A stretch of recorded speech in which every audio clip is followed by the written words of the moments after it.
তখন আর ভবিষ্যৎ কি জানি না, এতদিন বাঁচবো কিনা, কারণ আমার এমনিতে হার্টের প্রবলেম আছে।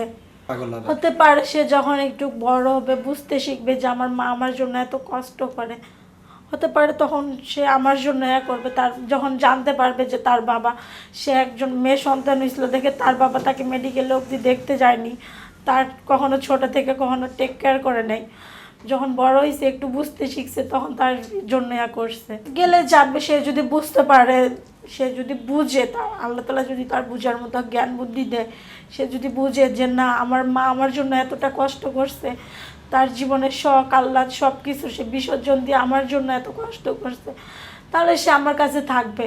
আর সে যদি এগুলা বুঝার পরও আমার কাছে না থাকে, তাহলে তো আর কিছু করার নেই। তো সে কি চায় না যে এখন আপনি ফিরে যান তার কাছে? সে চাইলেও আমি যাব না। হ্যাঁ, আমি তাকে দূর থেকে ভালোবাসে যাব, তার লাইফে আমি কিভাবে যাব? কারণ সে তো আবারও বিয়ে করছে, সে তো অনেক হ্যাপি আছে, সংসার করতেছে, তাই না? আমি তার লাইফে আবার কিভাবে ফিরে যাব?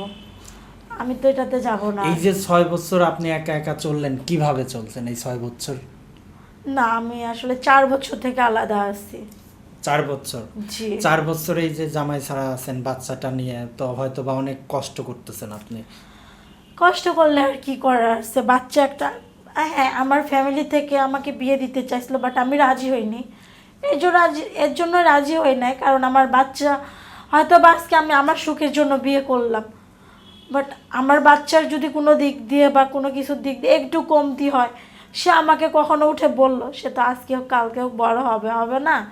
সে হয়তো আমাকে কখনো উঠে বলল যে আমার সুখের জন্য আমি বিয়ে করছি, তার ভবিষ্যতের জন্য কোনো কিছু ভাবি নাই, তার কথা ভাবি নাই। এগুলো মানে যখন একা থাকি তখন এইসব কথা অনেক স্মরণ হয়। আর হ্যাঁ, আমারও তো ইচ্ছা হয় যে আমি একটা সংসার নিয়ে থাকি, একটা ফ্যামিলির সাথে থাকি।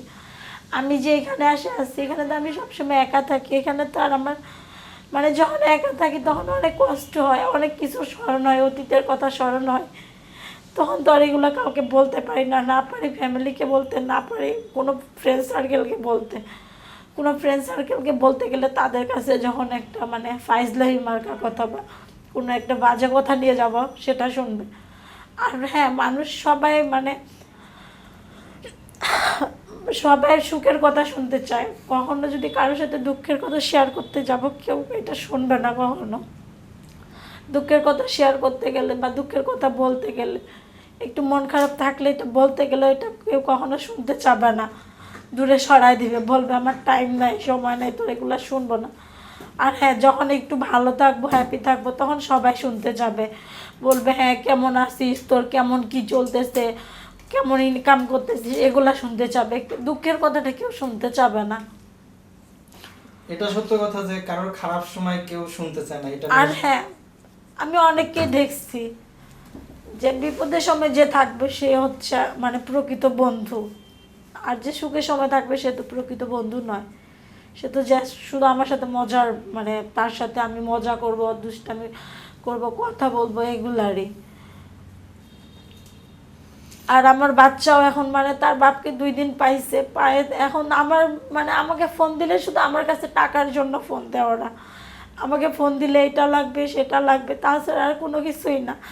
4 বছর, 4.5 বছর বয়স আমার বাচ্চা। এই বাচ্চা আমার সাথে এখনই মানে ফোন দিলে ভালো মন্দ কখনো আমাকে জিজ্ঞাসা করে না, বা কখনো বলাও না যে আমি খাইছি নাকি খাই নাই। ফোন দিলে আগে আম্মু টাকা দিয়ে পাঠাবে, এটা নিবো, এটা খাবো, এটা কিনবো। ওর বাবা যেরকম ঠিক ওরকমই হয়েছে বাচ্চা। আর ওর বাবার 2 দিন গেছে কিনা গেছে, এখন বাবার জন্য পাগল, এখন আমার জন্য আর পাগল না আমার বাচ্চা। তো আপনার বাচ্চা এই যে আপনি আপনার বাচ্চার জন্য নিজের জীবন যৌবন মানে সবই স্যাক্রিফাইস করলেন, হ্যাঁ? তো আপনি এখন সে বেবিটা কি আপনার ওর বাবার কাছে থাকে না আপনার কাছে থাকে? আমার আম্মুর কাছে থাকে, ওর বাবার কাছে তো আমি কখনো দিব না। তাহলে বাবাকে পায় কিভাবে? এই যে বললাম না 2 দিন গেছিল ওকে দেখতে। ও তখন যা 2 দিন আপনাদের বাড়ি ছিল ওর বাবা?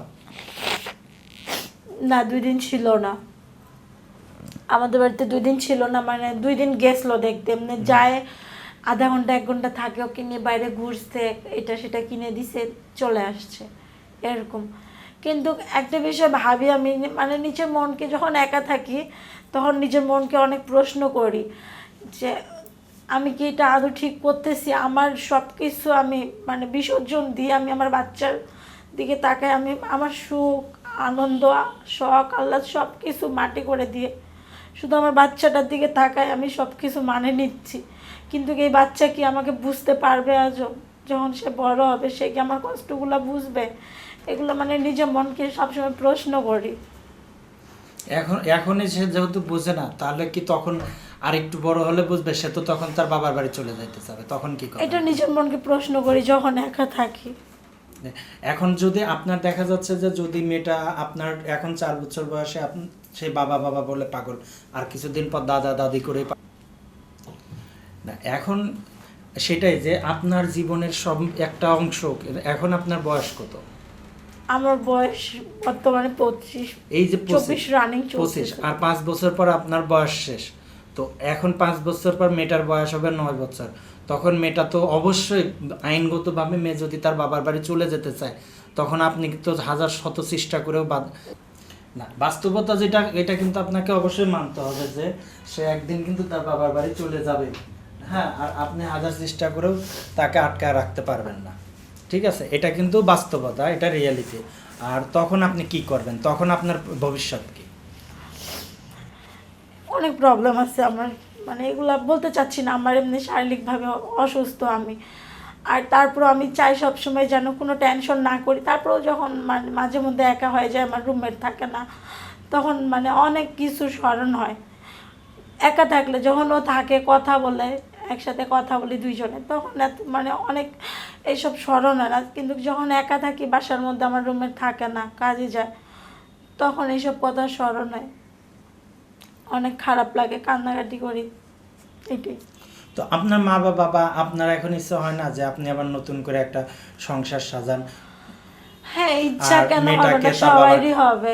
বাট অন্য কারো লাইফে যদি এমনটা হতো হয়তো তারও ইচ্ছা হবে, আমারও ইচ্ছা হয়। কিন্তু আমার বাচ্চার মুখের দিকে তাকায় আমি কোনো দিকে যাই না। একবার যদি সামনের দিকে পা দেয়, আবার 2 পা পিছন দিক দিয়ে পিছায়নি, যে না এটা করলে হয়তো বা আমার বাচ্চা কখনো বড় হবে। বাচ্চা তো অবশ্যই বড় হবে। হ্যাঁ, অবশ্যই হবে। যখন সে বড় হবে তখন তার কোনো দিক দিয়ে কোনো কিছু কমতি হইল, সে তখন বলবে যে হ্যাঁ তোমার জন্য এরকম হয়েছে, তুমি আরেক জায়গায় বিয়ে করছো, এটা করছো, আমার বাবা বিয়ে করছে, তুমিও বিয়ে করছো। তো বাবারটা তো সে বুঝবে না, মারটাই ধরবে আগে। সে তখন বলবে যে তোমার নিজের সুখের জন্য তুমি আরেক জায়গায় বিয়ে করছো, তুমি তো আমার সুখটা দেখোনি। তুমি যদি আমার সুখটা দেখতা তাহলে কখনো কোথাও বিয়ে করতা না, আমাকে নিয়ে কাটায় দিতা। এটার জন্য মানে এগুলো অনেক কিছু ভাবি যখন একা থাকি, অনেক কিছু ভাবনা আসে মনের মাঝে।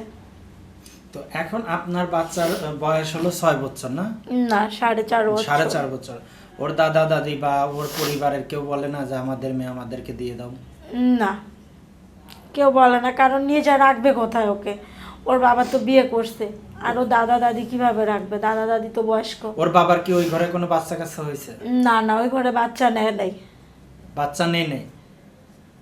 ওই মানে যে মেয়েকে বিয়ে করছে মহিলাকে, ওনারও বাচ্চা আছে। ওই মহিলাকে বিয়ে করছে, আপনার জামাই যে মহিলাকে বিয়ে করছে তার 2টা বাচ্চা আছে? এটাই না, তো? একটা বাচ্চা আছে, ছেলে 7-এ পড়ে। ও বাচ্চা সহ বিয়ে করছে আর কি। হ্যাঁ। আর আপনার তো তখন বাচ্চা হয় নাই, তার থেকে তো বরং আপনি যুবতী ছিলেন। না, আমার বাচ্চা হওয়ার পরে তো সে আমাকে ডিভোর্স দিছে না। হ্যাঁ, মানে তার আপনার বাচ্চার বয়স তখন মানে পেটে, বাচ্চা হলো পেটে, জি। তাই না? আর জি। যখন ওই মহিলার সাথে তার রিলেশন হয়, হ্যাঁ, তখন আমি প্রেগনেন্ট ছিলাম। আপনি প্রেগনেন্ট ছিলেন। জি। বিষয়টা এমনটা না জি। যে আপনি প্রেগনেন্ট, আপনার হাজবেন্ড অন্য মহিলার সঙ্গে রিলেশন করে, জি। এবং তার একটা বাচ্চা আছে, ক্লাস 7-এ পড়তো তখন ওনার বাচ্চা 6 হ্যাঁ, 4 বা 3-তে পড়তো এমন। হ্যাঁ, আচ্ছা, 3-4-এ পড়তো। হ্যাঁ, তো ওদের রিলেটিভের মধ্যেই যেহেতু। ওনার কি আত্মীয় হতো? জি, আত্মীয় জি। বলতে কি রকম? ওর আমার খালা শাশুড়ি যে আছে, হ্যাঁ, আমার খালা শাশুড়ির ননদের মেয়ে। আচ্ছা আচ্ছা। তো দর্শক, আমরা অনুষ্ঠানের একেবারে শেষ পর্যায়ে, আগামী পর্ব দেখতে চাইলে অবশ্যই আমাদের সাথে থাকতে হবে।